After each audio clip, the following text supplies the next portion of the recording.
therein, at least. So, first things first, I'm having to do this on a different browser than usual, so if you can hear me, let me know right now, just so I know there's no technical issues, no gremlins in the works. So, this was Clash of Clans 2,000 point tournament from Black Dragon Miniatures, which was this weekend, and I'm surrounded by very informative documents, my army list, various books, so that I actually know what I'm talking about somewhat when describing my opponent's armies a little bit. We'll see though. Okay, so I knew for a fact that in the first round I was going to be facing the Horde, and as you may know if you've tuned in to any of my tournament reports before, you'll know that whenever I'm facing an army I haven't fought before, I usually do terribly. I should also point out that, as you can see in the first image here, with tournament reports splattered across the zombies, you can tell that I've returned to the Undead for this one. It's been 3 Goblin tournaments in a row, so I thought it's about time the Undead got some love as well. About time they got a bit of shambling action in there. So, what I'm going to do is, I'm going to go through my 2,000 point list first of all, with a shot from the opening game. And you can see my army on the right there. So I'll go through everything that I have. Okay, 2 regiments of skeletons, pretty standard. 1 troop of ghouls, which you can see in the center of my lines there in this image. 2 zombie legions, so sticking with the double legion of zomborific goodness for now.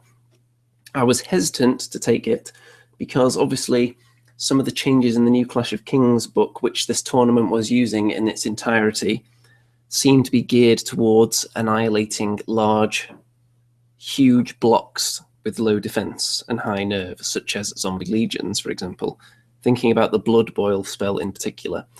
So it was kind of a trial run, this tournament, taking a couple of legions again, just like the good old days, but if it was just non-stop Blood Boil and they all got annihilated, then I would have to seriously hesitate to take them again. I still do want to try the triple zombie legion at some point, regardless of how terribly it might do.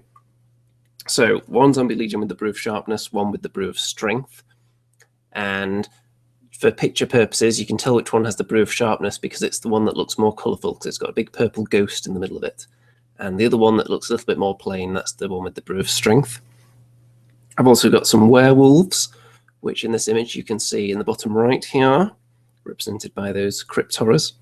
And they have Blessing of the Gods, so they're elite.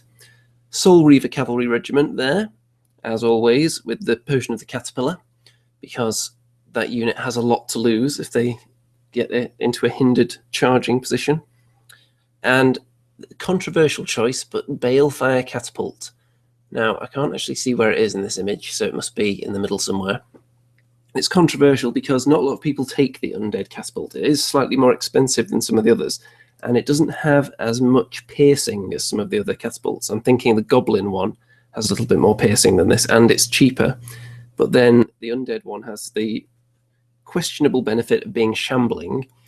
I'm struggling to think of a situation where you would want to shamble a catapult forward and then fire it, because usually it's got the range to cover the entire table anyway, pretty much.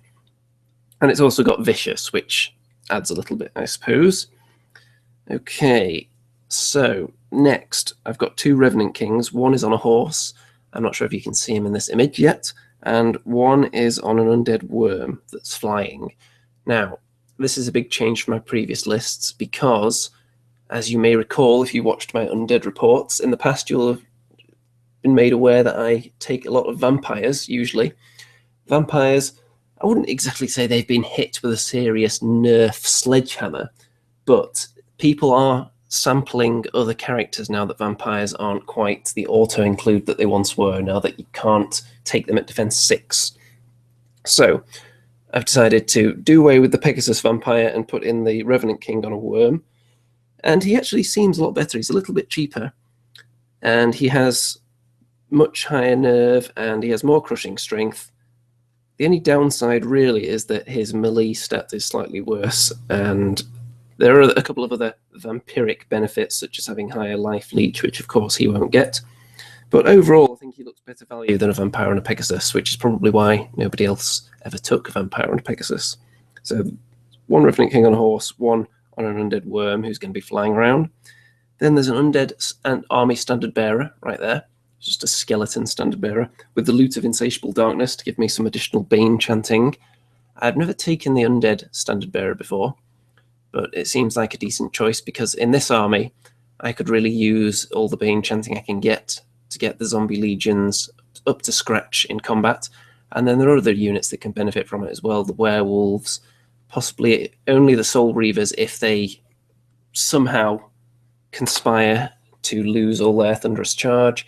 And of course, I don't think anyone else could really make use of it. I don't think the Revenant King on Undead Wyrm would really ever need to be Bane chanted up. And then finally, as I turn over the page, instead of Necromancers, as you may know, I normally take a couple of Necromancers. In this list, I went for a Liche King, who is a lot more expensive, but I thought I'd give him a try. I can't actually see where he is on this image, but we'll see in a minute when we look at some different angles.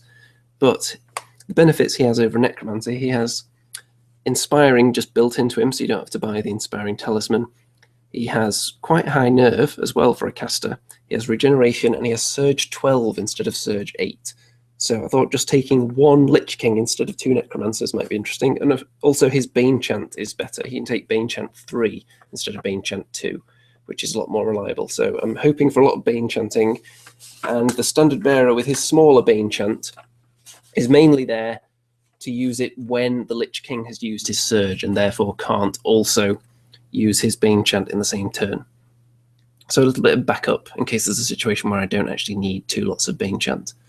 So let's go into the opening scenario, shall we? I've got the official tournament sheet here that has the order of all the games. So game one was Push, which is of course carrying tokens into the opponent's half of the table, and there's also one sitting pretty in the middle as well. And it's D3 per side, and I believe we rolled 2 tokens each. So when we look at these other images now, you'll be able to see where all the tokens are, and also go through my opponent's army a little bit. So this is the Horde. Like I said, I've only ever played them before when they were allies. I don't think I've ever played a pure Horde army before, which said to me that I was going to get trampled into the ground because I've heard terrible, terrible things about them, especially the Stampedes. So there's some Lycans over there, and they're very similar to werewolves, except they have regen and they have slightly lower defense. I think those are the only real differences. Then he's got 3 Stampedes. You can see one there. You can see 2 more. He's got more Lycans.